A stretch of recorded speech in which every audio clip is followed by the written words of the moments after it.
Today on Live Daily News, we're going to get through some of the headlines from today, like a San Angelo man being arrested for abusing a minor, and the police in Abilene are looking for a man who shot an officer, and then we'll get into weather. But before we do, here's Joe Hyde and Tim Condon talking about the humble beginnings of the Angry Cactus and the book that Condon wrote. Let's take a look. Well, hello and welcome back to the show. I'm Joe Hyde, the publisher and founder of San Angelo Live. We're gonna take you back in a little bit of history today. When we were first starting San Angelo Live, I met this guy. He's kind of crazy dude. He owned this food trailer that sold hamburgers, and he was really hyper aggressive. And he said he had this dream. He had this dream of this restaurant that had a cactus on it. And I used to think, yeah, and he goes, and we're going to do some really cool things. We're going to square plates, and we're going to stack onion rings up like 10 feet tall and drip honey over them or whatever. He'd come up with these crazy ideas. He'd come with me.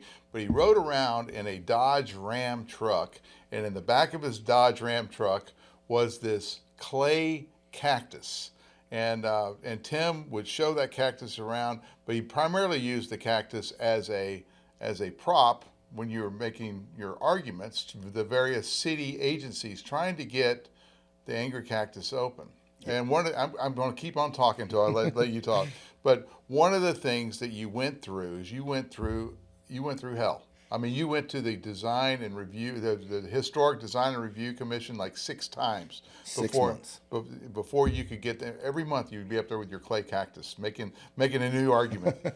And anyway, I kind of took your plight because what it showed was government overreach. I thought it was government overreach of regulatory powers to prevent a guy from opening up a restaurant in what was basically a burned out Army surplus store on the corner of Concho and Chadbourne. Mm-hmm. I mean, this thing was a blighted building, and there you were. You had this idea. Of course, everyone thought you'd fail. Everyone thought you'd fail. And I remember this. You know, we didn't put it in the written initial story. When I found out Lee Pfluger was involved, I said, "Hey, you know, watch out. That's Lee Pfluger. He might end up owning this restaurant." But you were able to manage that partnership. You managed building something that was truly unique. And anyway, today we're going to celebrate that a little bit because you have published a new book. It's the Angry Cactus Cookbook. And I don't know if y'all can see that up there on the YouTubes. There it is. If you're on the podcast, just go look. We'll do a story on the Angry Cactus Cookbook. But it has a lot of the history of what we went through. Yeah. So before we go, I'm going to get you started. Where are you from? And why? You're not even from San Angelo. Tell us a little bit where you came from. Yeah, so I was born and raised in Omaha, Nebraska. I moved away to Honolulu when I was about 19 years old. Worked in Honolulu for 5 years and then came to San Angelo in 2010 where I opened Lone Star Cheeseburger on the corner of Chadbourne. Or I mean, I guess that would be Abe and Beauregard. Right there at the Eskimo hut. Mm-hmm. So on the Lone Star Cheeseburger, you didn't have any money. Yeah. You just kind of started that thing on a wing and a prayer. Yeah, so I moved to San Angelo with $5,000. And good old Don Johnson, I don't know if you remember Don, my old banker from Prosperity Bank at the time. You know, I had this whole business plan, and it was probably, I don't know, like 180 pages long of this idea of a food truck in San Angelo, and this is like 2009, 2010. Yeah, 2010. There weren't any food trucks. Yeah, so when I was back in Hawaii, I was the executive chef at Paradise Cove, which was a very large, resort in Ko'olina, mm-hmm. Right next to the Disney Resort currently, or that just got built recently. And where is that in relation to Waikiki Beach? Oahu. So on Oahu, you've got Waikiki on the right bottom south side, right, and then you've got Pearl Harbor kind of in the central middle, and then on the left side of the bottom half of the island, on the west side of the island is where Paradise Cove was, and it's most known for its luau's. So we are the largest luau in Hawaii, and it's just a huge. So, being an executive chef at a resort, basically, mm-hmm. What did you learn about cooking? Well, the beauty of that is you've got massive events. And when I say massive events, I was the executive chef for the Pro Bowl for 2008 and 2009. Which is a football game. Yeah. And, so we had 10,000 people that we did the welcome reception for. And so in order to feed 10,000 people in a matter of a few hours for an event, it takes all hands on deck. But we had about 350 staff members that helped execute that particular event.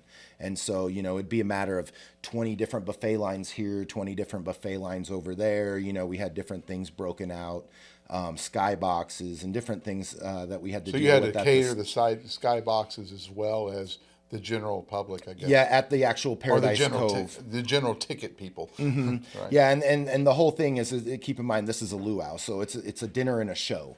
And so, yeah, that's really the biggest part is being able to produce an authentic Hawaiian luau, for 10,000 people and have it, go off flawlessly. And so you did these kinds of shows / things. So you've kind of taken a little bit what you learned there, that promotion you learned from this Paradise Cove into what you're doing at the Angry Cactus. Yeah. You have paella dinners, you have wine tastings, you have all kinds of special. You have Mother's Day dinners, Father's Day dinners. Well, I think as a chef, it's an expression. And I think that's kind of what the book is about. It's an expression of art, right? And so whether you're putting on a luau for 10,000 people or you're cooking a paella dinner for 24 people, the same level of detail, the same planning, all kind of gets done and goes into the whole thing. And I think one cool thing about being a chef is not only are you a chef, but you're an artist. Your medium is through food or through the way you put your sauces on a plate or just kind of the composition of that Or you use ingredients. square plates versus round plates, and you stack the onion rings 10 feet high and drip honey over it. There you go, exactly. You don't really do that. I mean, these are just crazy ideas that you were giving me back in the day. So you had $5,000. You went in with a 180-page business plan on a freaking food truck. Yeah. Into Prosperity Bank, which is not really known for a bank that's a local bank. Yeah, so the funny part is I had really good credit, but I didn't have any money, right? And so, $5,000 isn't enough. But I needed a $30,000 loan to kind of to build my first food truck, right? And that was the one, of course, back in the day that burned down. Right, right. But we'll get to that in a minute. So, I moved to San Angelo. I had this dream. I had this business plan. And then Don told me, he's like, oh, well, you're going to need to go find a job in San Angelo before we can write this as collateral because I needed some sort of income, right? And I told him, I said, well, you realize that I'm going to quit that job right away because my full-time job is going to be my business. I'm not going to, kind of just do it halfway, right? And so I went and got a job at Verizon as the executive chef here at the high rise. Right. And back when they had a Verizon cafeteria back in there. Right. And the Verizon people were there. Right. So I worked for 4 months, got enough paycheck stubs, and went to the bank and said, hey, look, I got a job. I'm making X amount of money. Can you write me the loan? He said, sure. So I went and put my 1 month notice in at Verizon. I said, all right, I'm moving on. I'm opening a business. So you just quit a bunch of income and you just took on, I guess, debt, probably tens of thousands of dollars. $30,000. $30,000 to build this food truck. What if the food truck didn't work? Well, I think that's just part of what you have to have. That's just the mentality of being an entrepreneur, right? And I think what I tell all the people that I work with and that work for me is that you really have to focus on being really good at something before you can really open a business in that way. And so what I had to do is really focus on becoming a great chef. And what does that mean? It doesn't mean just cooking good tasting food. That's a very small piece of the puzzle. It's about being able to do the math, being able to calculate the equations of product cost. We were just talking about that a little bit earlier today. The key to running a business. Your labor costs, your food costs. If you're doing alcohol and beer, you got to figure out your beer costs, and those all come down to percentages. And you got to weigh. I'll give up a little bit here, but I'll make it up in liquor. One of the interview questions I ask anyone who gets hired at Angry Cactus, if you want to be a manager, my number one question is, what is the product cost formula? And anyone who's out there, just if you want to run a business, this is the number one formula. It's opening inventory plus purchases minus closing inventory divided by sales. And if you know that math equation, you can run any restaurant. And so I think You know, that's really what makes you a chef. And that's what differentiates you between a cook and a chef, is being able to manage the financial aspect of making money as a person who's selling food as a product. Okay, so you quit your job at Verizon, and you got the $30,000 hickey on you. You owed it to them. Yeah. And I guess you probably had to start paying almost right away. Yeah. And so, you went and bought this trailer, and was it new, or did you buy a used one? It was brand new. I actually made it and constructed it in my front yard. Oh, really? Literally in the driveway. And the beauty... I'm sure the code compliance people probably loved you. Well, back in the day, there was really no authority that was kind of like managing these things. Keep in mind that the day that we got our food permit, there were 3 food trucks that got... The first 3 food trucks in San Angelo, we all got our food permits on the same day. That was me at Lone Star Cheeseburger, Carlos at the Kona Ice, right, and then Mark from Bada Bing Pizza. We all just happened to coincidentally apply on the same exact day, and it was such an just big coincidence. Right. So you had a pretty good location. You had a high traffic location. Well, that's also what's kind of interesting. So my whole goal was never to be in San Angelo. My whole goal was to open this food truck on the base. And so my absolute goal of the reason for opening a food truck is I was planning on only being in San Angelo for a few years. Right. Because, my daughter's mom was in the Air Force, and so I knew we were going to be moving, and I didn't really want to put down any brick and mortar roots, and I thought a food truck would be kind of the best way. So the food truck wasn't just to save money, but it was to be mobile. Yeah, exactly. And so we wanted to put it, which is ironic. But anyway, keep going. The day that we were planning on opening Lone Star Cheeseburger on base was the day Osama bin Laden got killed. Okay. And so the base went on lockdown, and I was like, oh my gosh, all this planning that I went into, all this, I'm a very particular planner. I'm very organized. I know exactly what I want to do, how I want to do it, how I want to execute. So this is the like plan. in 2011. This is I can't remember the exact date of Osama bin Laden, but May 1st. It was May 1st. Okay. So May 1st, 2011, you're set up on base, ready to make money. I wasn't on base. We were about to take the food truck to the base. Oh, to the base. So what happened? And then it went on lockdown, and I was, oh my gosh, where are we going to go? So we decided. And so you considered a dependent, I guess. What's that? A dependent from the base, so you could get. Do you have an ID card or anything, or? Yeah, well, we had a vendor license. We had all the things through AFES that you needed, and so on and so forth. But they wouldn't let us on because they went on lockdown, and right. It was definitely some uncertain times from a military's perspective. Right. So we decided to go park up at the old Blockbuster across from the old HEB. Okay. And we were there for 6 months, and we did really well. But we were still kind of, struggling. Any brand new business kind of struggles, right. Whether it be the management of it, the staffing of it, the training. And everyone thinks that when you open a business, it's so busy.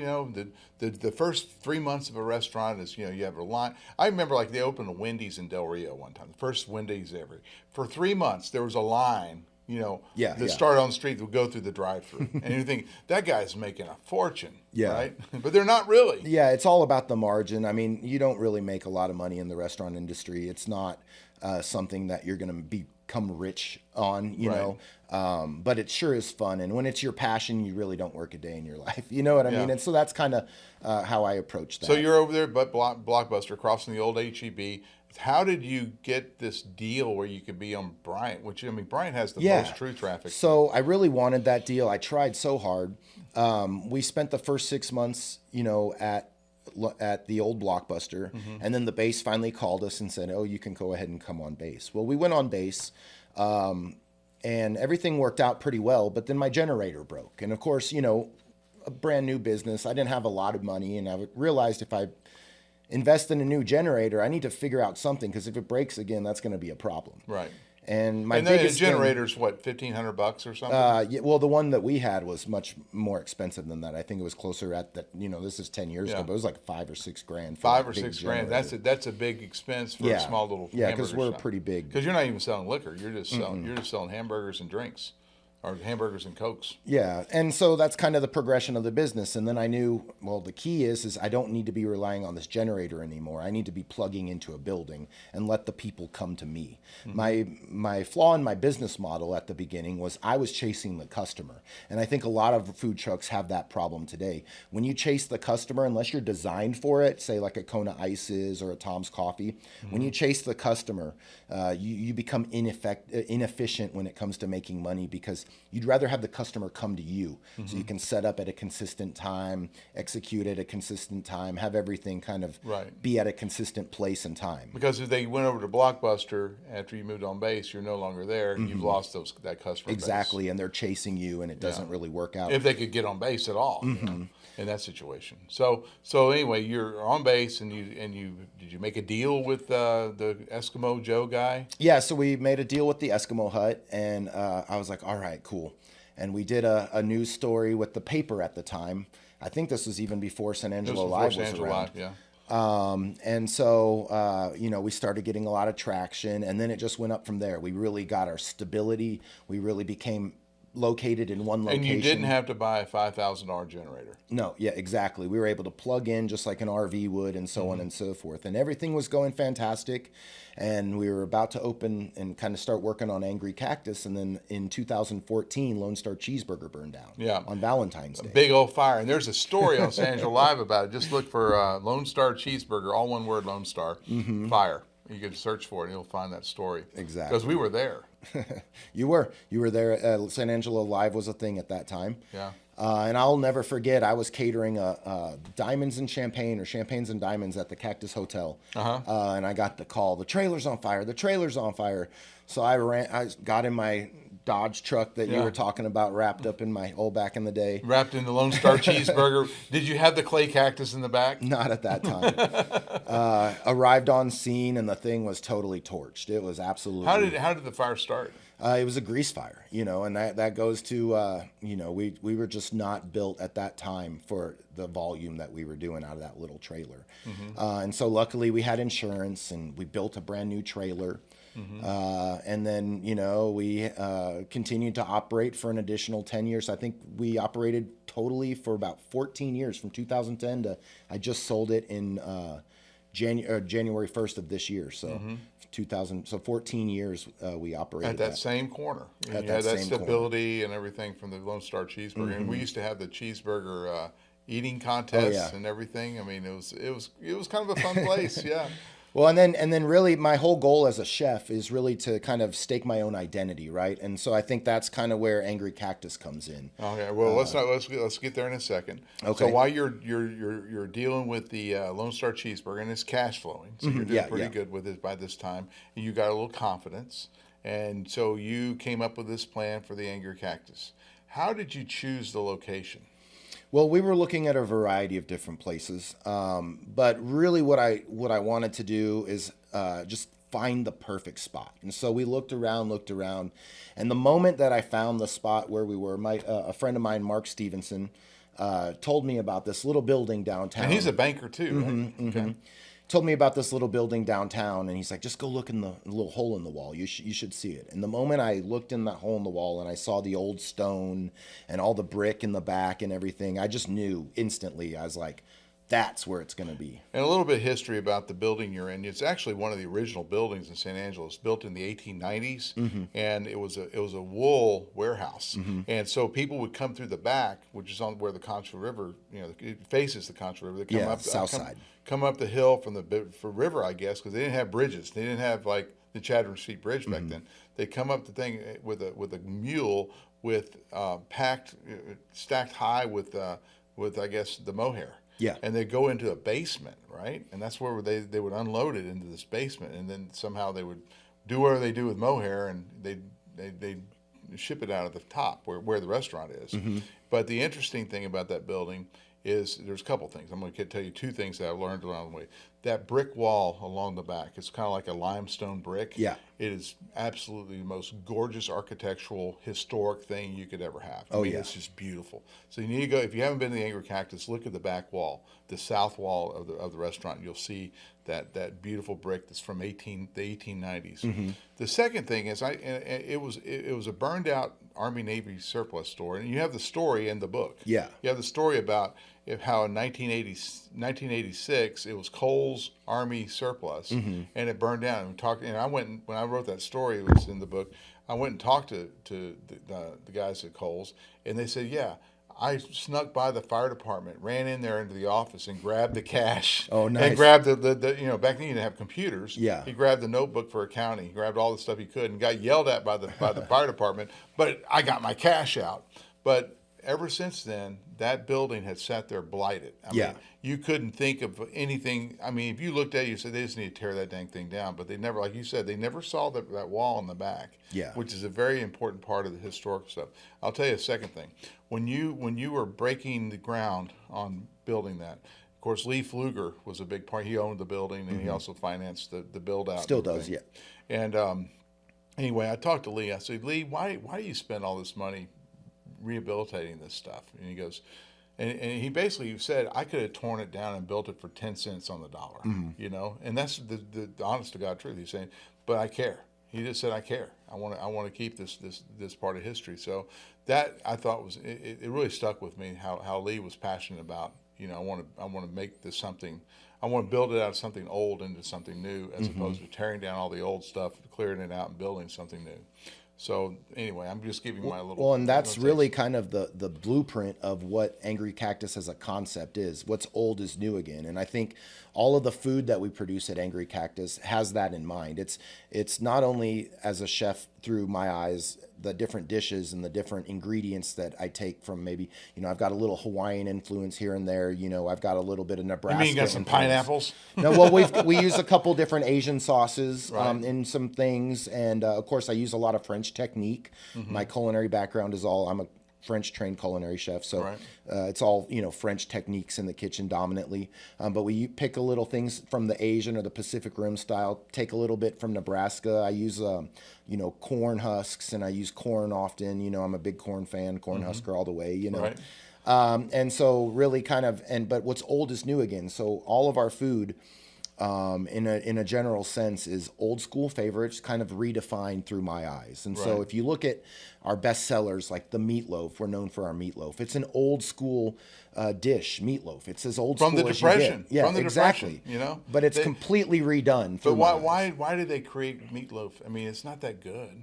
Oh, have you had ours? I mean, I know you make it good, but you know what I'm saying? Why did they create meatloaf? I mean, you know, it just depends on how you make it, I guess. No, back in the Depression, they didn't have any money to buy the meat. Yeah. So they just mixed grains with it. Yeah. That's why we have meatloaf today. It was a Depression era, you know, trying to get people their carbs. Yeah, yeah. Back when you couldn't afford it. Just well, like, I'm sure they probably used organ meat and all different other kinds of things back then too. Yeah. The stuff that's not good meat. Yeah. And so they had to cover it up with ketchup.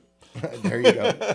See, and that's a perfect example. We do a barbecue sauce that has a little Asian influence in it with some soy sauce and some sweet chili sauce. So you create your own barbecue sauce. You're not buying, you know, sweet baby ribs or whatever off the truck. We're 100% from scratch kitchen, so we make everything. Yeah. Right. Okay. And so let's go back. I'm sorry. This is going to be a podcast, so we're going to make it long. All right. So you're there with the trailer. You got you're and now you have this idea for the Angry Cactus. I guess, did you create a 180-page business plan for it? Yeah, absolutely. Yeah. And then you were inspired by the name Angry Cactus. That was a big part of it. Yeah, well, I didn't really know what I wanted to call it, but I know I wanted to have a little edge. I wanted it to kind of represent what West Texas was all about, and you know, and this is a tough area of the country, and it's rugged, and it's got cactus, and you know, and I really wanted to make sure that it kind of just had an identity of downtown San Angelo as well. And so I just kind of stumbled on the idea and the concept of Angry Cactus. And I thought, you know, that's a catchy name. It's unique. You know, I've never heard of that before. I've never heard of that concept of just Angry Cactus, those two words together. And I thought it was something that was interesting. It represented kind of what West Texas is, which is a rugged, prickly, you know, cactus. You know, the mesquite, the food of West Texas, the culture of West Texas, and that's kind of what I tried to kind of capture in the name. In the original drawings for the Angry Cactus restaurant, after you kind of made the deal, and this is the funny, I'll give you a little funny story for you guys. I used to always say, watch out for that Lee Pfluger. He's going to get you. He goes, yeah, I call him the principal. And so every time you had to go talk to Lee Pfluger, you had to go to the principal's office. That is true. And so when I had to go talk to Lee Pfluger, I said, hey, man, I was just up there seeing the principal. Oh, I was up there in the principal's office. We used to always joke about that all the time. But anyway, you had this conceptual drawing of this burned out Army Navy surplus store, and you had this gigantic cactus on top staring down, and you said, yeah, I'm going to put laser beams in its eyes and all this kind of stuff. But anyway, you had this conceptual drawing, and you started shopping it. So tell me about how you came up with that and what the reaction you got with. Well, one of the jobs I used to have back in the day is I used to be a chef for Carrabba's. And so Carrabba's has, on most of their stores back in the 2000s, they had kind of like some plants and trees and things kind of up on the top. On the roof. Yeah, kind of like Angry Cactus has today. And so when I thought, I've taken a little bit of influence from everything I've done throughout my career and kind of tried to perfect it in this one concept, Angry Cactus. Right. And so I wanted to have some landscaping. I wanted it to, it's right there on the corner. The biggest thing, though, is I really wanted it to be a landmark. I believe in the concept of make it big. I believe in everything's bigger in Texas. I believe in that whole concept. I know it's true.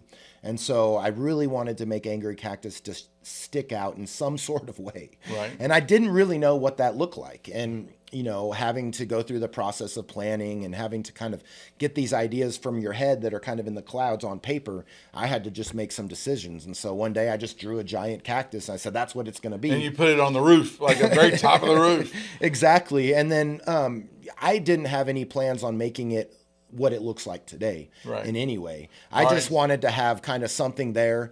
And then they absolutely hated it. And then that's when I realized that's what we're going to do. We'll get into that. Okay. So you had this cactus drawing, and then you went and hired someone to make a clay mock-up of the cactus. Yes, yeah. Say, I want the cactus to look like this. Mm-hmm. And this mock-up, and if you can see, it was probably, about 3 feet tall? Yeah. 3 feet tall clay. You can actually see it today, right? You have it in the entryway. Mm-hmm. It's actually metal. It's metal? There was a clay one before that was only about this tall. Okay, but the metal one's what I saw. And you had that in the back of your Dodge Ram pickup truck. And you drive around town with your Angry Cactus. And I thought you were the craziest hamburger guy in the world. But anyway, so in order to get a new business open in San Angelo, you have to go through a lot of red tape. Absolutely. You have to go through the city planning to get the ordinance. You make sure that you're commercial. You got to get your licenses, your permits to build, things like that. But the biggest problem you had was the downtown San Angelo, was it Historic Review Commission? Yeah, DHRC. DHRC. So this is a committee of, I guess I'm going to call them the old fogies, the old guard, the good old boys. And they want to define how downtown San Angelo looks into the future. And so they review, if you're in this downtown district, and if you're not from San Angelo, our downtown district, when you compare it to other cities like Bernie or somewhere like that, it's gigantic. I mean, the square footage or the square mileage of our downtown is a very large downtown, which makes it a challenge for the downtown planners for revitalization, because one of the biggest problems we have is we need to make our downtown a 24-hour downtown. Okay, we need people living downtown. We need grocery stores downtown, and we don't have that yet. I guess we have Highland down there on South Chadbourne, but those are the things those things are hard to do when your square mileage is so large. And anyway, I digress a little bit. So you had to go to this downtown historic design review committee, and they had to approve your cactus concept. So you show up there with your little clay or your metal cactus, your little 3-foot cactus, and you're drawing. I'm gonna put a really big one on top of this burned out Army Navy surplus store. What was their initial reaction? So I wasn't expecting much. I just thought, they kind of wanted to have a sketch of what I was doing, and so I just kind of made a sketch. But once I got kind of so much opposition, describe the opposition. Nobody really liked it. That's no one on the design review, historic commission. Yeah. How you doing, guys? Yeah, and I thought to myself, well, I don't really care. Yeah. And so that's kind of that probably emboldened you because you're a little bit of a maverick. Well, and I think when you put your heart and soul into something, it's not like we don't do things like without certain creative elements at play. Right. But everything is very much not just thrown at the wall. It's very thought through, except for this one piece. And it kind of just took on a life of its own at that point. Everyone had an opinion on what they should do, and I listened a little bit, and I didn't like anyone else's And they all wanted to make it smaller. Yeah. The size was the major problem, and so as we went through, there were some words being tossed around, and and it just kind of absolutely took a life of its own. But you went month after month after month, getting turned down. They kept telling you, do this, do that, and you would do that, right? Yeah. And you come back, and finally, I think you're at the sixth meeting, and the chairperson in charge of the Downtown Historic Review Committee or Commission was a woman by the name of Ashley Young Turner. And she had just opened up the Concho Pearl down in South Chadbourne. I guess today it's a Mexican food restaurant. But she was having a little traction down there. So she would be a competitor for your clientele, right? You could say and she that. was the chairperson of this committee. And she after they're going through this whole thing, you already reduced the size of it. You made it happier. Remember they said it was too angry? Yes. So you had to make it a happier cactus. And I think you'd already knocked it down. You put it on that ledge over the wall, over the door where it is today. Yeah. You take it off the roof and put it on the ledge on the door. And she said, "Well, I still don't like that cactus. It looks like a phallic, a phallic." And when she used that word, and we took it. It was. I said, "Man, you just made my news budget for the week." Yeah. And I think that really changed a lot. And what we did was we created T-shirts. Remember those green T-shirts? Oh, I do. And we had the original Angry Cactus logo sticking out of your pants on the front. On the back it said, "Leave my Angry Cactus alone." Yeah. And we sold, I don't know, 500 of those shirts. 500 shirts. I mean, it became kind of like, conservative politics says, we want government to stay out of, or libertarian politics, we want government to stay out of private business. Yeah. And it became that kind of thing. People in West Texas are generally, even though they consider themselves Republican or conservatives, they have a very strong libertarian streak. What I do on my 40 acres, let me do. I won't bother you with what you're doing in your 40 acres.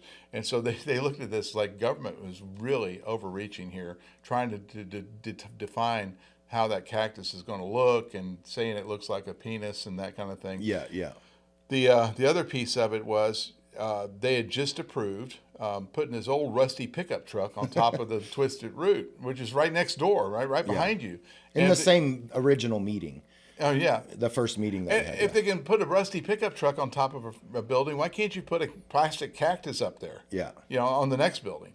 And the last thing I'll say, I was an architecture student at Texas A&M, and I mean the cactus is not non-historical. I mean, back in the 50s, you had buildings that had a big old cup of coffee pouring fake coffee out. You had those types of kind of cartoonish type icons, like Randy's Donuts in L.A. Yes. Or all these different places. Yeah, so it wasn't really out of the realm. And the last I'll say, we had Grinners at the time. Remember, Grinners now is the 1933 bar, but that if you look at that big old cat, neon sign, that would look pretty cartoonish too. It didn't look like a phallic, but it was cartoonish. Well, really, when it kind of took on its own personality, it kind of developed into its own thing.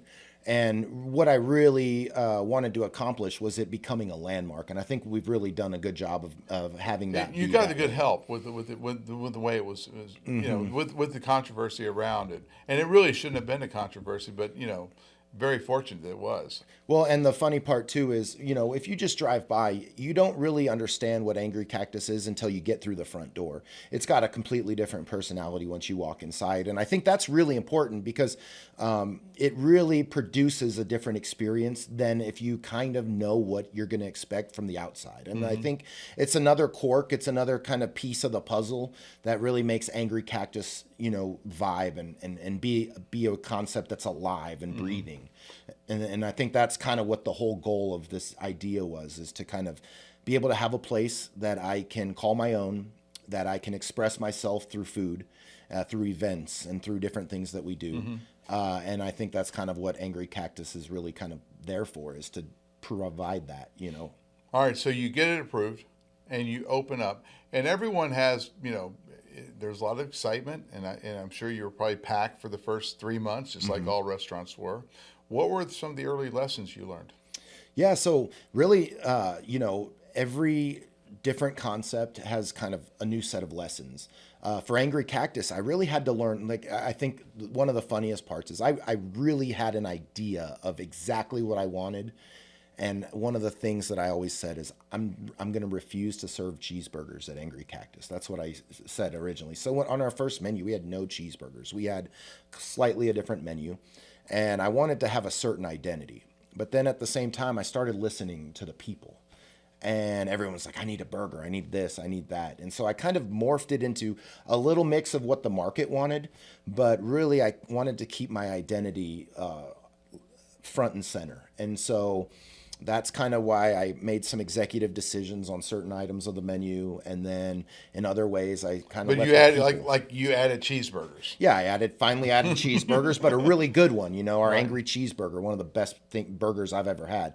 We take and this is kind of another one of those dishes that has my personality on a plate. We do fried capricola. We call it pig candy. And and we've got bacon and jalapenos and fried onions and our house mayonnaise. But it's kind of the capricola is an Italian spicy meat, and so I've got an Italian heritage, and so that's kind of a small piece of what we're trying to offer.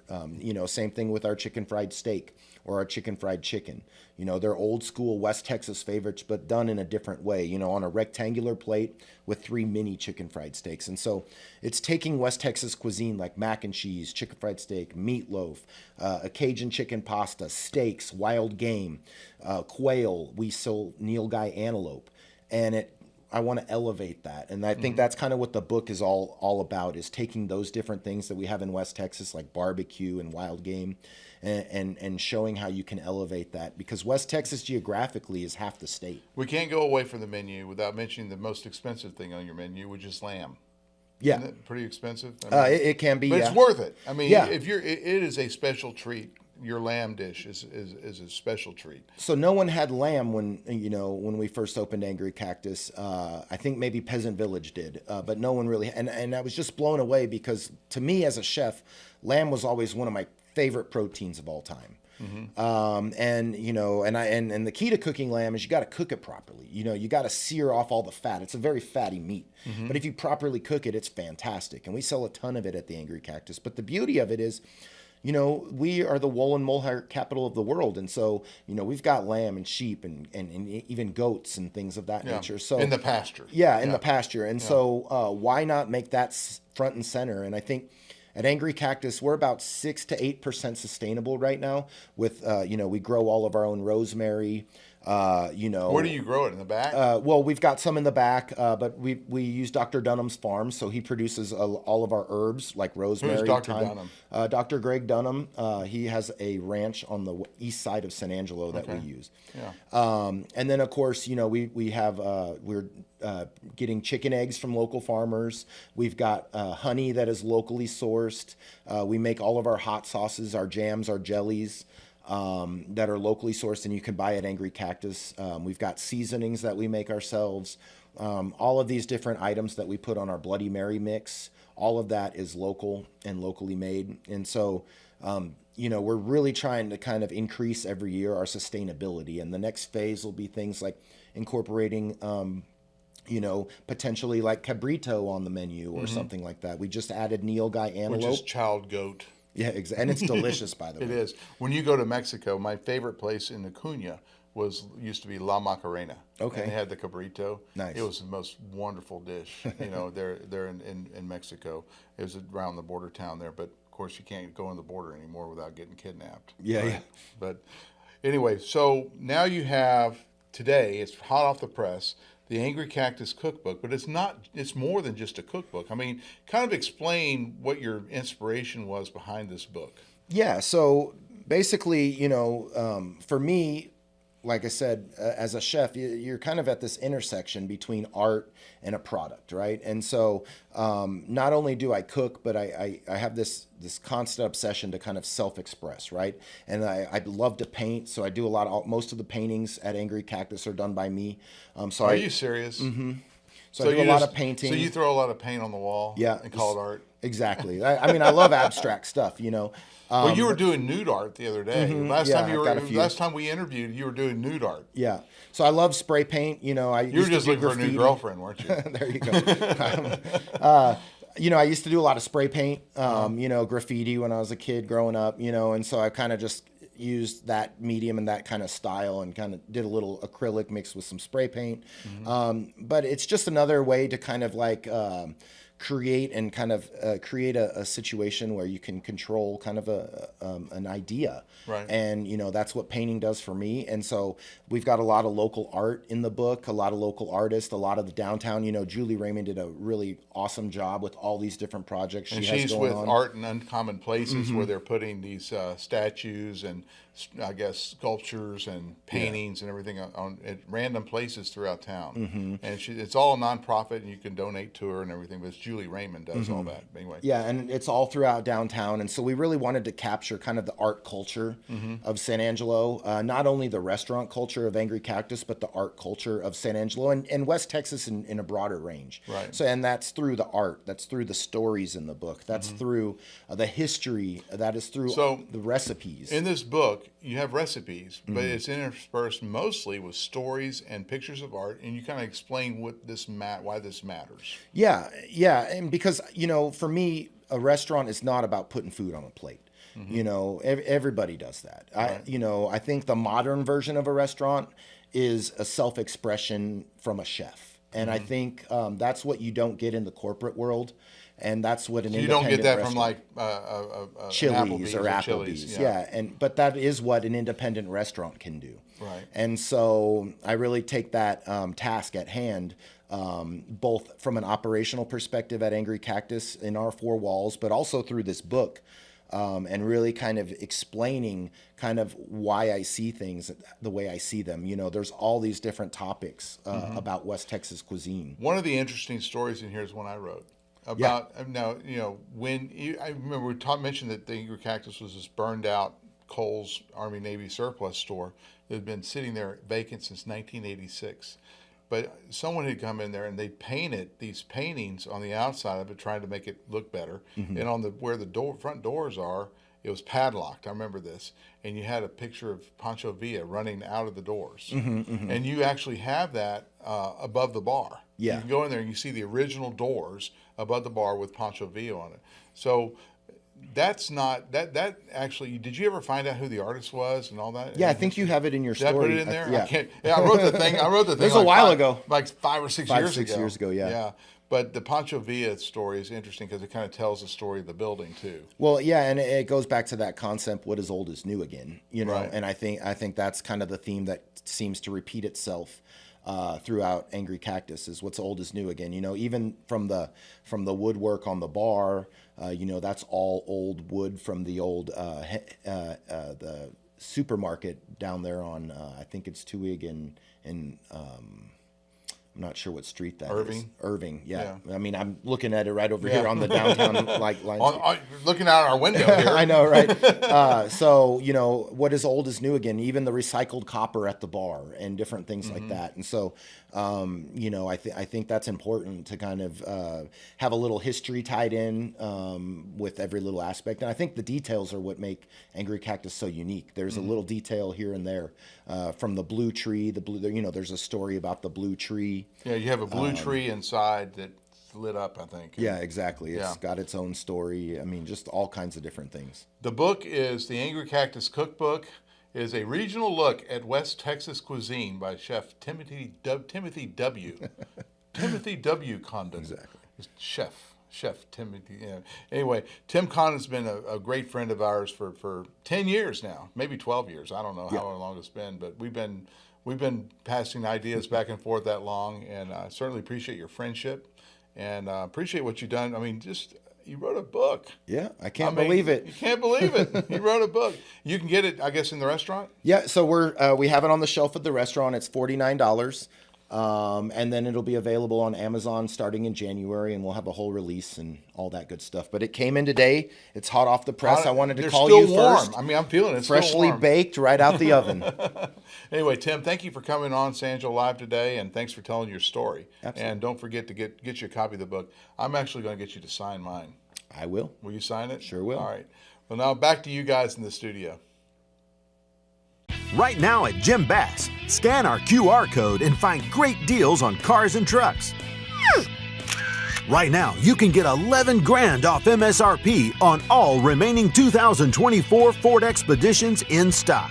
You can only get deals like this at Jim Bass Ford, Houston Hart and Arden Road, or 24/7 at bassbus.com, or you can... Hello? Hi, babe. Hey, can I call you right? I'm trying to explain the QR code. Well,